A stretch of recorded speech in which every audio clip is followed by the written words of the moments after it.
All right, let's dive in.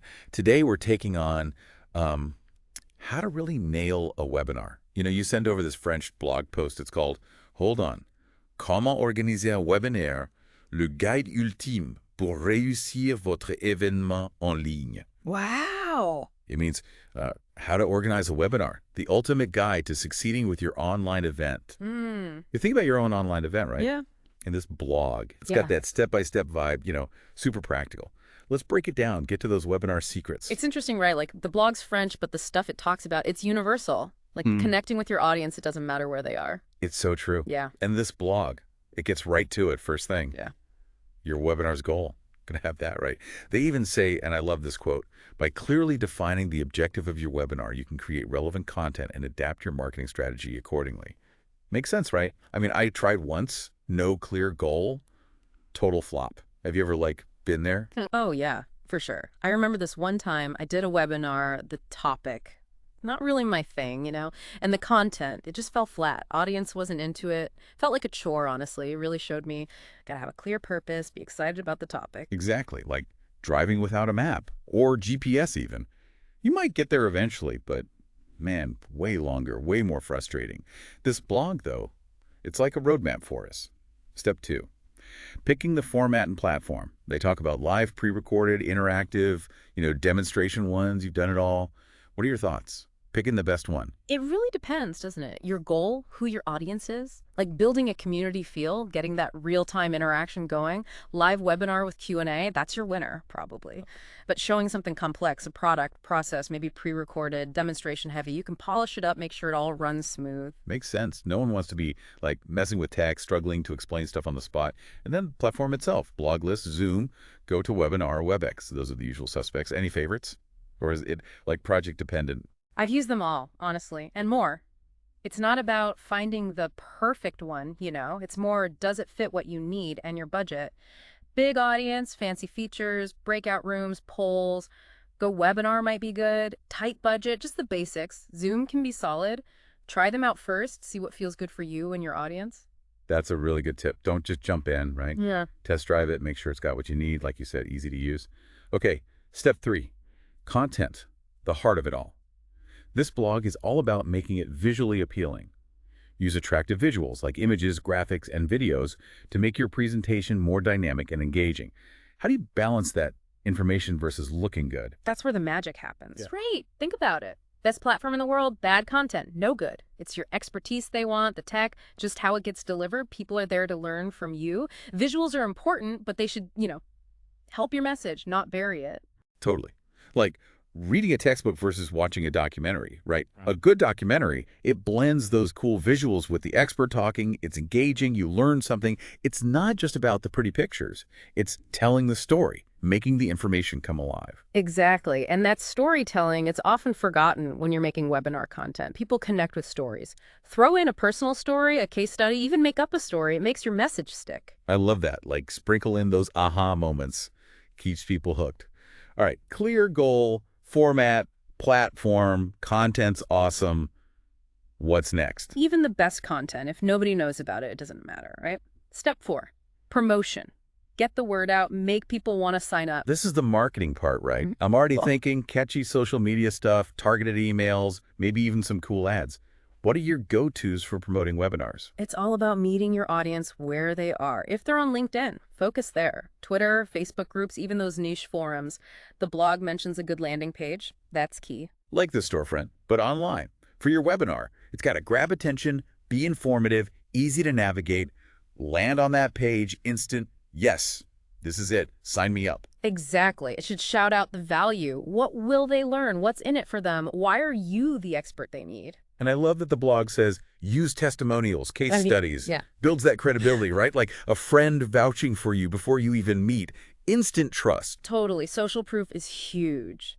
Seeing others have had success, people feel better about signing up. Okay, we're promoting. Landing pages converting. People signing up. We just chill now and wait for the big day. Almost. One more thing before we hit that go live button. Right. Tech check, make sure everything runs smooth, the tech side. Oh, right, the tech gremlins. Don't want them crashing the party. Blog says test everything. Your computer, mic, internet, all the essentials. What are your top tips for that tech rehearsal? I'm glad you brought this up. Learn this the hard way. Once, internet died. Mid-presentation, disaster. Now, backup plan.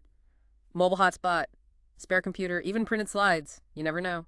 Good point. It's like a safety net for your webinar. Hopefully you don't need it, but good to have. Better safe than sorry, right? Exactly. And test in the same setup as the real thing. Same computer, mic, even the internet if you can. Catch those issues early, no surprises. Smart. Like a dress rehearsal, right?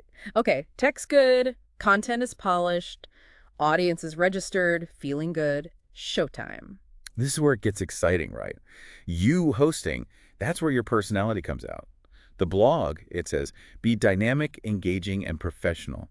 Not super specific, though. What's that balance, professional but still you? It's about being yourself, right? Not stiff, not robotic, but also not, unprofessional. You're still the expert. Definitely. People know when you're faking it. They want to connect with a real person, someone who cares about the topic, wants to share what they know. So it's like chatting with a friend who knows a lot about something you're interested in. Hanging out, learning, having fun. I like that analogy. Make it welcoming. People should feel good about asking questions, sharing thoughts, even disagreeing with you. And it's not a college lecture. Got to keep people engaged. Blog says be dynamic. I agree. What are your favorite ways to keep the energy up, keep people hooked? I like polls, quizzes, see if they're getting it, get them involved, breakout rooms, smaller discussions, even guest speakers. Keeps things fresh. I love that. Adds a little spice. Right. Okay, we're at the end. Everyone's clapping, virtually, of course. What's next? Pack it up. Call it a day. Not quite. Webinar is over, but the work isn't. Step 7, analyzing the results. Get that feedback. Glad you brought that up. We're all about actionable insights here, and it's easy to forget about that post-webinar analysis. Blog talks about those tools, tracking attendance, how many people signed up, how long they watched. What about measuring success? What really matters? It comes back to those goals, Ray. What were you going for? Leads.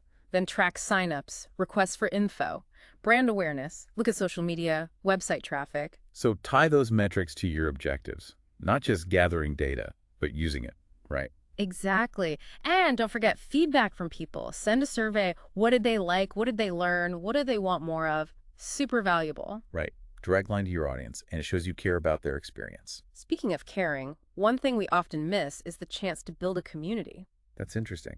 How do you see webinars doing that? Tell me more. Think about it. You've got people interested in the same things, similar challenges, wanting to learn from each other. It's like a virtual meeting place. I like that. Not just one-way info dumping. It's about fostering those relationships, collaboration, belonging even. Exactly. And it doesn't end when the webinar is over. Keep it going online, forums, social media, even meetups. Nurture those connections. I love that. It's like planting a seed during the webinar and then it grows into a whole community. But that takes effort. What are some practical tips for that connection during and after? Engagement is key. Encourage interaction right away. Don't jump into content. Start with a welcome message, a fun question, a quick poll. I like that. Sets the tone, right? Collaborative, engaging. You're not just talking AT people. You're building a space for dialogue. Exactly. And acknowledge their comments, questions as you go. Thanks for sharing. Great question. Makes people feel valued. Like those little nods, smiles in person. Right. Shows you're listening, engaged. Totally. And be yourself. Tell stories, make jokes if it fits, be excited about the topic. People connect with that. Good reminder. It's easy to get caught up in the technical stuff, the pressure, but have fun. Right. Webinars shouldn't be stuffy. They should be engaging, informative, even fun sometimes. And when you're having fun, that spreads, makes it more relaxed for everyone. Okay. So we've got that welcoming vibe, interaction, personalities are shining through. How do we keep that going after it's over? Keep the conversation going, those connections strong. Follow up. It's huge. Don't let it fizzle out. Send a thank you, the recording, links, and a call to action. That's important. Oh, right. The call to action. Yeah. What are some good ways to keep that conversation flowing? Invite them to a forum, a social media group, where they can connect with you, with each other, offer more resources, guides, checklists, even Q&A sessions. It's like turning your webinar into a starting point for a community, people who want to learn, who are passionate, and as you said, it goes beyond the online world, right? Absolutely. Encourage them to share what they learned with friends, colleagues, online. Even host meetups, real-life stuff. Lots of possibilities. It's like taking that online spark and turning it into a real-world movement. Okay, so we talked about that welcoming environment during the webinar, keeping the conversation going, extending it offline. What about those little tech things, the details that can make or break the experience? screen sharing, visuals, transitions. So important. Practice beforehand. Get comfortable with those platform features. You don't want to be like fumbling around during the live thing. Oh, yeah. I was co-hosting once, completely blanked on how to stop sharing my screen. Awkward. Yeah. Now, practice run every time. Know where all the buttons are. Like learning a dance, right? Practice, especially with tech. And visuals, use them strategically. They should help, not distract. We talked about that engaging visuals, but there's a line, right, between helpful and just too much. How do you find that balance? Keep it clean, uncluttered, good quality images relevant to what you're talking about. Not too much text, it's overwhelming. White space is good, gives your visuals room to breathe. Practical advice, like designing a good website, right? Looks good, easy to use, not a mess of text and pictures. Exactly. And when you're sharing your screen, zoom in, highlight important stuff. People have different screen sizes, make it clear. Oh, good point about screen size. I've been in those webinars. Tiny text, impossible to read. Happens all the time. Easy fix, though. Those little details, they make a big difference. And transitions. Transitions. Tell me more about that. What do you mean? Moving from one part to the next. Could be just saying, okay, now that we've talked about this, let's move to that. Or a visual cue, a slide with a heading. Like chapters in a book. Makes it flow. Keeps people with you. Exactly. You don't want to jump around. It's jarring. Those transitions, they might seem small, but they make it feel professional, polished. Okay, welcoming environment, tech stuff, visuals. But we haven't talked about the Q&A. For me, most exciting part, but also nerve-wracking. It's real time, you know. Yeah. What are your thoughts on handling that, being graceful, but still the expert? I love Q&A. You connect with people, answer their questions, new ideas come up. But yeah, intimidating, especially if you're new to this. For sure. You never know what's coming. Yeah, But that's the fun too, right? Think on your feet, show what you know, that passion. absolutely. And you learn from them. Their questions, they tell you what they need, their challenges, helps you improve. It's like getting feedback from the crowd. Yeah. So what's the strategy? How do we make that Q&A good for everyone? Encourage questions from the start. Don't wait till the end. Let them know you're open. No such thing as a bad question. The more you make it safe, the more they'll ask. Right. Set that expectation. You value their input. You want to help them. Exactly. And if the platform lets them type questions, tell them to do it throughout. That way you can collect them, address them in a good order. Prevents that awkward silence at the end, right? Any questions? Crickets. And if you've got a moderator, they can be a big help. Filtering questions, grouping them, even answering some in the chat. Totally. A good moderator. Your secret weapon. Keeps things on track. All questions get answered, maybe even throws in some humor. Takes the pressure off you, right? You can focus on giving good answers. Speaking of which, how do you balance, being concise, but also giving enough detail? That's the trick. You don't want to just give one-word answers, but also not ramble, lose everyone else. I know what you mean. Sometimes a question gets me going. I could talk for an hour. Yeah. Got to stay focused. Exactly. Good rule. Answer directly, add context, offer more resources if they want to go deeper. Okay, I'm writing this down. Answer directly, provide context, offer resources. My new Q&A mantra. What about those tough ones, though? The ones that catch you off guard, or you just don't know the answer? Those are tough. It's okay to admit you don't know, It makes you more believable. Really? I always feel like I got to have all the answers, be the expert. That's a great question. I don't have that right now, but I'll look into it and get back to you. Shows honesty, that you're willing to learn, want to be accurate. Interesting way to think about it. Gives you permission to be human, right? We don't know everything. Exactly. And ask the audience. Maybe someone else has an answer, a resource. Turns it into a learning moment together. I like that. Turns a potential fumble into a touchdown. Now, we've talked about encouraging questions, but what if it's silent? Nobody asks anything. Kind of a bummer, right? It can be. But remember, quiet doesn't always mean they're not interested. Sometimes they just need a little push. So how do we get those questions out? Any go-to strategies? I like to plant questions, as I go. Things related to the topic that might get them curious or sharing their own experiences. Even write them beforehand. Have them ready. Clever. Like, hey, here's an example. Don't be shy. Exactly. And if it's still quiet, address it. I haven't seen any questions yet. Is anything unclear? Anything you'd like me to talk more about? Sometimes that's all it takes. Makes sense. Encourages them to speak up. And it's okay to have some questions ready, just in case. Always a good idea. Safety net. I often get asked about this, so let's talk about it. Smart. You're covering the common stuff, but it still feels natural. All right, so we've got that welcoming environment, strategic prompts, backup questions, even embracing the silence. Anything else about the Q&A we need to know? Most important, be genuine, approachable, excited. They can tell if you're really interested, if you love the topic. It's not just about info, it's that human connection. And when they feel that, they're more likely to engage, ask, even share their own ideas. Exactly. So see the Q&A as a chance to connect, learn, build those relationships. It's one of the best parts of hosting a webinar. I agree. We've covered a lot today. Community building, tech stuff, visuals, Q&A like a pro, feeling inspired. But before we wrap up part one, I want to leave our listener with something to think about. We've talked about the stuff you do in a webinar, the steps, the tech, all that. But what makes a webinar great, I think, is the why. Why are you sharing this? What impact do you want to have?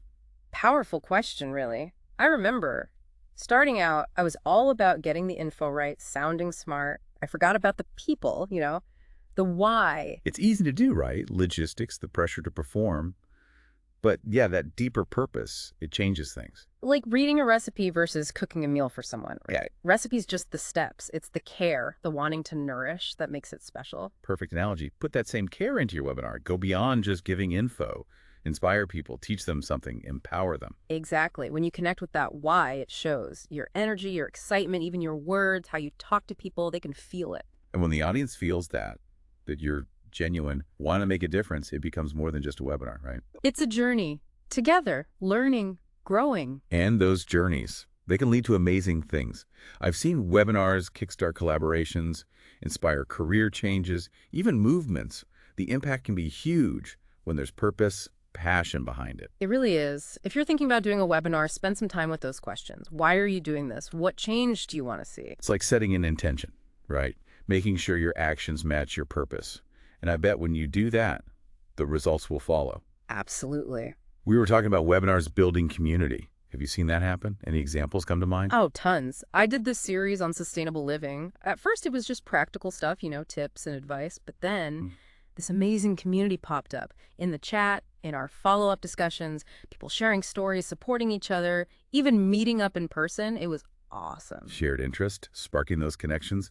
The webinar was like the starting point, and it became this whole movement, people making a difference. Yeah. And you can do that on purpose. It's not just about info. It's making that space where people feel connected, heard. I love that. It's not a lecture hall. It's a campfire. Sharing stories, ideas, helping each other out. Yeah. So how do you do that? Create that community feeling. What are some steps? Start with interaction right away. Don't just launch into content.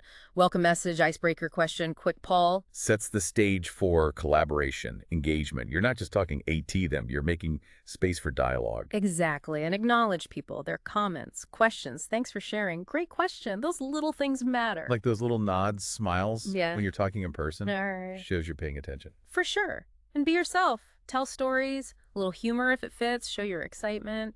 People connect with that. It's easy to get caught up in the technical stuff or the pressure, but yeah, have fun. Webinars shouldn't be boring lectures. They should be engaging, informative, maybe even fun.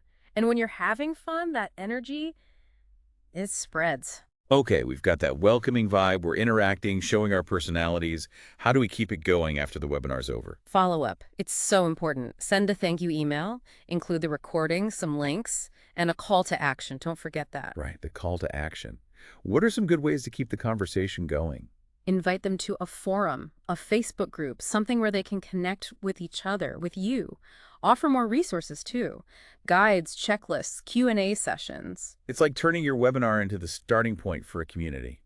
And it goes beyond just being online, right? Like you said before. Absolutely. Tell them to share what they learned with friends, at work, online, host meetups, real-life events. The possibilities are endless. You take that spark from the webinar, and it becomes a movement. We've talked about creating that welcoming feeling during the webinar, keeping the conversation going afterward, extending it offline. What about the technical stuff? Screen sharing, using visuals well, smooth transitions, all those details. Those are crucial. Practice with the platform, beforehand. Get comfortable with those features. Nobody wants to be fumbling around during the live thing. Oh, I've been there. Co-hosting a webinar, and I completely forgot how to stop sharing my screen. Awkward. Now I always do a practice run, make sure I know where everything is. It's like learning a dance, right? Practice makes perfect, especially with tech. And with visuals, Think about how you use them. They should help you, not be a distraction. We talked about that before, engaging visuals, but there's a line, right? Helpful visuals versus visual overload. How do you find that balance? Keep your slides clean, not too much on them. Use good images, ones that actually relate to what you're talking about. Not too much text, it's overwhelming. White space is your friend. It gives those visuals room to breathe. Practical advice. It's like a good website, right? Visually appealing, easy to navigate, not a jumbled mess. Exactly. When you're sharing your screen, zoom in on things, highlight important points. People are watching on different size screens, make sure it's clear. Screen size, that's a good point.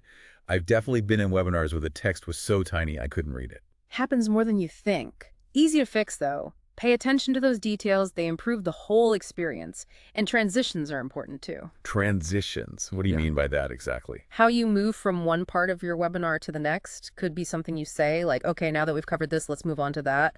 Or a visual cue, a slide with a heading, something like that. Okay. It's like chapters in a book, helps the reader follow along, makes the webinar flow better, keeps people engaged. Right. You don't want to jump around all over the place. It's confusing.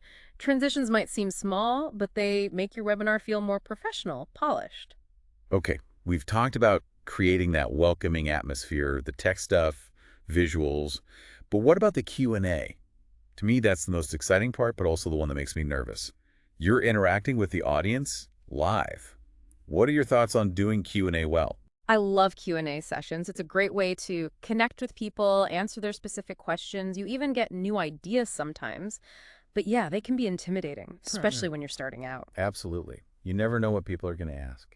But that's part of the excitement, right? You get to think on your feet, show your expertise, and your passion for the topic. Definitely. And you learn from the audience. Their questions tell you what they need, what they're struggling with. It helps you get better. It's like getting feedback from a live audience. Yeah. So what's the strategy? How do we make the Q&A valuable for everyone? Encourage questions from the start. Don't wait until the end. Let them know it's okay to ask. There are no stupid questions. The more you make it a safe space, the more questions you'll get. Right. Set the tone early on. Let them know you value their input, that you really want to help them. Exactly. And if your platform lets people type in questions, encourage them to do that throughout the presentation. You can gather them up and answer them in a logical order during the Q&A time. That's such a good idea. Yeah. It avoids that awkward silence at the end when you ask for questions and nobody says anything. If you have a moderator, they can be a big help too. Filtering questions, grouping similar ones together, even answering some of the easier ones in the chat. A good moderator can make things run so smoothly. They keep things on track, make sure every question gets answered, and they can even add some humor and personality to the mix. It takes the pressure off of you as the presenter, lets you focus on giving good answers. Speaking of answers, how do you balance being concise but still giving enough information to satisfy the person who asked the question? That's the art of a good Q&A session. You don't want to give one-word answers or brush people off, but you also don't want to go off on a tangent and bore the rest of the audience. I know exactly what you mean. Sometimes I get so excited about a question I could talk about it for an hour. But you're right. It's important to stay focused and relevant to everyone who's listening. A good rule of thumb is to address the specific question directly, give a clear and concise answer, and then, if it makes sense, offer some additional context or resources for people who want to learn more. Okay, I'm writing that down. Answer directly, provide context, offer resources. My new Q&A mantra. But what about those curveball questions, the ones that throw you off or that you just don't know the answer to? Those are tough. It's perfectly fine to admit that you don't know the answer right away. In fact, it can actually make you seem more credible. Wait, really? I always feel like I have to have all the answers. Like, I have to be the expert who knows everything. It's totally okay to say something like, "That's a great question. I don't have that information off the top of my head, but I'd be happy to look into it and get back to you." It shows that you're honest, that you're willing to learn, and that you really care about giving people accurate information. That's such a good point. It's like giving yourself permission to be human, to not have all the answers all the time. Exactly. And you can even use it as a way to get the audience more involved. Ask if anyone else has any thoughts or resources to share. It can turn a potentially awkward moment into a learning opportunity for everyone. I love that. Turning a potential fumble into a touchdown. We've talked a lot about encouraging questions, but what if nobody asks anything? What if you're met with total silence? It can be a bit disheartening, can't it? It can be a little bit deflating, for sure, but I think it's important to remember that silence doesn't always equal disinterest. Sometimes people just need a little encouragement to get started. So how do we get those questions flowing? What are some good ways to spark a conversation? One thing I like to do is sprinkle in a few seed questions throughout the presentation. These are questions that relate to the topic and might make people curious or want to share their own experiences. You can even write these questions out ahead of time and have them ready to go. That's a great idea. It's Wow. like giving people a little nudge to participate. Like, here's an example of the kind of question you could ask. Don't be shy. Right. And if you're still met with silence, don't be afraid to address it directly. You could say something like, I'm noticing that we haven't had any questions yet. Is there anything that's unclear or anything you'd like me to explain in more detail? Sometimes just acknowledging the silence is enough to break the ice. That's a great tip. It creates a sense of openness and lets people know that it's okay to speak up. And it's always a good idea to have some backup questions prepared, just in case. Absolutely. It's like having a safety net. If the audience is a little hesitant to ask questions, you can always say something like, I often get asked about topic X, so I thought I'd address that here. That's a really smart strategy. It lets you cover common questions or concerns while still making it feel like a natural part of the conversation. Okay, so we've covered creating a welcoming environment for questions, using strategic prompts, having backup questions, and even embracing the silence. What else do we need to know about being awesome at Q&A? I think the most important thing is to be genuine, approachable, and enthusiastic. People can tell when you're truly interested in their questions and when you're passionate about the topic. That's such a great point. It's not just about giving information, it's about making a human connection. And when people feel connected to the presenter, they're much more likely to engage, ask questions, and even share their own ideas. Exactly. So embrace the Q&A as a chance to connect, learn, and build relationships. It's truly one of the most rewarding parts of hosting a webinar. I totally agree. I think we've covered so much great information today, building community, all the technical stuff, using visuals well, and even conquering the Q&A session. I'm feeling super inspired. But before we wrap up part 2, I want to leave our listener with one final thought. We've talked a lot about the practical side of webinars. But there's another layer, something we haven't talked about directly, and it can make a big difference. What's that? Authenticity. Being yourself. It sounds simple, but it's easy to slip into presenter mode and lose that genuine connection. I know what you mean. You start focusing on the performance, and you forget about just being you. Exactly. So how do we stay authentic, especially when we're feeling the pressure of hosting a webinar? Yeah. What helps you stay grounded? For me, it's remembering my why. Why am I sharing this information? What impact do I hope to make? When I connect with that purpose, it keeps me grounded, reminds me that it's not about me, it's about the message and the people I'm trying to reach. I love that. It's like having a North Star guiding you back to what truly matters. It really is. And it's okay to be vulnerable, to show your personality, even to make mistakes. People connect with authenticity. It makes you more relatable, more human. So true. Nobody's perfect, and trying to be perfect just creates distance. Embracing our imperfections, that's where the real magic happens. It makes us more approachable, more trustworthy. Exactly. People can spot a fake a mile away, but when you're genuine, when you're being yourself, it creates a space for real connection, for trust to build. And that's when the real learning and growth can happen. That's a beautiful way to put it. So as you're preparing for your next webinar, I encourage you to remember your why. Embrace your authenticity and let your personality shine through. Great advice. Now, I know we've covered a lot of ground already, but there's one more crucial piece of the webinar puzzle we need to talk about. It's the part that often gets overlooked, but it can make a huge difference in your success. And it's all about what happens after the webinar is over. That's where the real work begins, right? The after webinar stuff. What are we talking about here? It's all about maximizing the impact, right? Not just ending on a high note, but keeping that momentum going. It's like you've planted the seeds during the webinar, now you got to nurture them so they grow. I like that, the gardening metaphor. So what are those nurturing steps? What do we do after everyone logs off? First things first, send a follow-up email. A good one. Don't just say thanks for attending. Think value. Okay, what kind of value we're talking about? The recording, for starters. People might have missed it, want to watch again. Then, links, resources, articles, anything that digs deeper into what you talked about. And crucially, a call to action. Ah, yes, the call to action. Got to tell people what to do next, right? What are some good options? Depends on your goals. Want to build that community we talked about? Invite them to a Facebook group, a forum, something like that. Want to generate leads? Offer a free consultation, a discount on your product, whatever makes sense. The key is give them a clear next step. Don't leave them hanging. Makes sense. Strike while the iron's hot, right? They're engaged, interested. Now's the time to capitalize on that. But it's not just about email, is it? Nope. Think broader. Social media is huge. Share highlights from the webinar, key takeaways, maybe even some behind-the-scenes stuff. Keep the conversation going. Use that hashtag you created. Right. Keep that buzz going. And what about, like, repurposing the content? We put all this work into the webinar. Got to get as much mileage out of it as possible, right? Absolutely. Turn it into a blog post, a series of social media posts, even a short video. Get creative. I like it. Squeeze every drop of value out of that content. Okay, so we're following up. We're active on social media. We're repurposing the content. Anything else? Or are we done? One more thing, and this is often overlooked. Analyze the data. Oh, right, the numbers. Attendance, engagement, all that. What are we looking for? It goes back to your goals, right? Were you trying to generate leads?